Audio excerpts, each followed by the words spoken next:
Hi everyone, this is Allison Henson and this is my final oral exam for EPSY 7210. In this presentation I'm going to talk about some of the multicultural gifted education objectives that were put forth in our syllabus that I felt like I met throughout the semester. I'm going to talk about some of the future plans that I have regarding multicultural education and some networking and collaboration opportunities around me that I have found for my future in multicultural education. So one of the first objectives was number 5, and it says that students will be able to understand the role of multiculturalism in addressing patterns of achievement and underachievement among underrepresented populations of gifted students. So this whole semester we've talked about the role of assessment and achievement among underrepresented populations.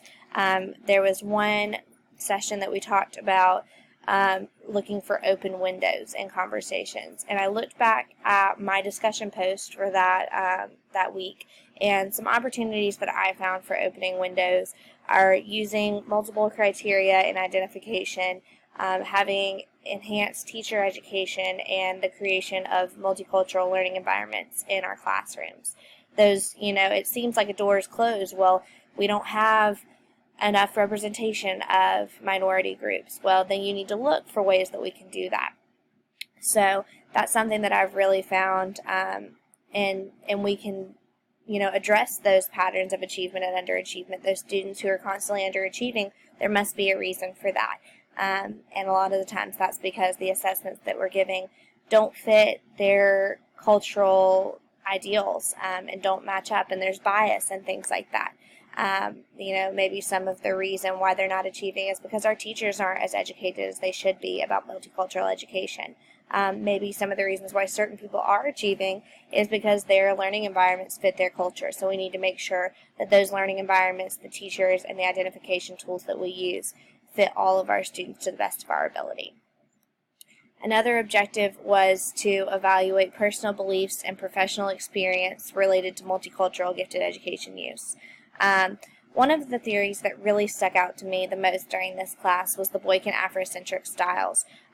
There have been a lot of times in the past in my own classroom that I've punished students for behaviors like talking out or working with somebody else when it was not an assignment that was supposed to be working with someone else, or acting out, moving around too much. And I now realize that they were just really being true to the values of their culture.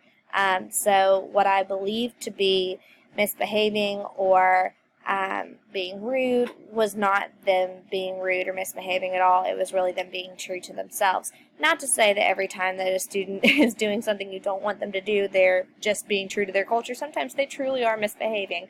But thinking more about the students' culture and what they might be thinking and how they were raised is something that I'm really going to carry with me into my classroom this year and in future years when I'm thinking about dealing with students and their behaviors and how I deal with those. So some of the future plans that I have for my classroom, one of those is really trying to make my classroom a place of community and having an active effort in making my classroom a place where students feel welcome and appreciated. So at the beginning of this class, we created a family tree video called My Peeps, and throughout this class, that assignment has been something that I've really gone back to and watched before I answered some of y'all's posts, just to kind of remind me where you're from and where your beliefs are coming from. And I think that this could really be an assignment that would be beneficial with my 5th grade students so that I can better understand them and where they're coming from, and so that they can understand their peers and where they're coming from, so that when we have conversations, they can more thoroughly understand each other. I thought about maybe showing them my video that I made during this class to kind of help them understand me and my background. And I think this could be a really good point for starting some of our own courageous conversations like we've talked about in this class. This is really an opportunity to understand those around us and to see ways that we may be similar that we didn't expect and ways that we may be different and how to address those differences. A thing that was really reaffirmed with me during this class, throughout this entire program, have been really interested in twice exceptionality, which is being both gifted and having some other either learning disability or medical disability. That's just really been something that has stuck with me throughout this program. And this class, has reaffirmed my interest in that field, talking about diversity with twice exceptional students. But it's also kind of grown a little bit, and I have become more interested in just underrepresentation of all cultures and abilities within gifted programming. It really just doesn't make sense that, if there are this many people in our culture or in our society that are of a certain culture, that only a small portion of them are gifted. There's got to be more than that. So the problem is not with the people, it's with the way that we are addressing them. So in this coming school year, I really plan on looking for ways to support and encourage the identification of students who don't seem like the typical gifted student. Not only the identification, but also the supports that they're getting either in the gifted classroom or just in my classroom. So all people who don't seem like the typical gifted student, whether those are twice exceptional students, students that are of a minority culture who are also gifted, I really just feel like my eyes have been opened, and I'm going to be looking more for that in the coming years. And I've kind of grown a little bit of a voice throughout this class and feel more comfortable talking with the people in charge of gifted programming at my school and within my district about the things that I find while my eyes are open. When it comes to networking and collaboration, I actually had a really difficult time finding things that were specific to my area.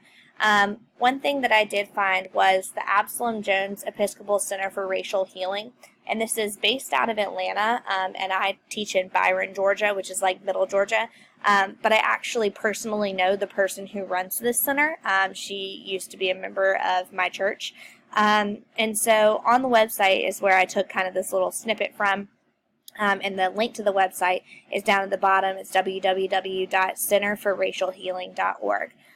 So the Center for Racial Healing is an intergenerational faith-based organization that provides curriculum, activities, and experiences to all participants to engage their heads and their hearts in the daily work of dismantling personal prejudice and ending systematic racism. Their mission is to provide tools and experiences that allow faith communities and larger community of individuals to engage in dismantling racism through prayer, dialogue, pilgrimage, and spiritual formation. And their two goals are to establish and promote a national model for dismantling racism and to inspire faith and lay leaders to lead racial healing and reconciliation. So this center, who, like I mentioned, I know personally the founder or the director currently of this center. This center is a nationwide center, and I think it would be really interesting for the possibility of getting that director to talk to some of my students. And also they, on their website, which like I said is linked down below, have curriculum and programs for youth, and it's called like Dismantling Racism for Youth or something like that. And they have videos and journaling prompts and things like that that you can do. I think it's mainly meant for church youth groups, but they mention on the website that it can be used for any type of group.